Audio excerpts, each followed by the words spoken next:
ఉత్తర బెంగాల్‌ని గిరిజన బెంగాల్ అంటారు. ఎందుకంటే ఆ ప్రాంతంలో గిరిజనులు, మైనారిటీల ప్రాబల్య ప్రాంతం ఇది. వాస్తవానికి తృణమూల్‌కి ఇది పెద్దగా పట్టులేని ప్రాంతం. ఫస్ట్ నుంచి ఆ ప్రాంతంలో కమ్యూనిస్టుల ఆధిపత్యం ఉండేది. కాంగ్రెస్ ఆధిపత్యం ఉండేది. ఆ తర్వాత అవి 2 బలహీనపడ్డాక ఆ ప్లేస్‌ని బీజేపీ ఆక్యుపై చేసుకుంటొచ్చింది.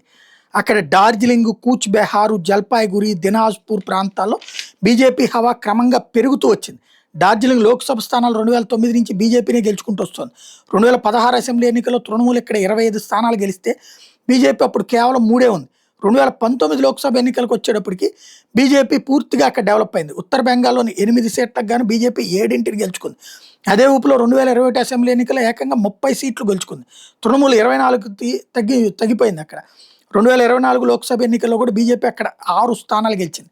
ఇప్పుడు సంతాల్ తెగతో పాటుగా ఇతర గిరిజన తెగలు ఉండేటటువంటి ఆ ప్రాంతంలో మొన్న రాష్ట్రపతి ప్రోగ్రామ్‌ని పెట్టనివ్వకుండా అడ్డుపడింది మమతా బెనర్జీ.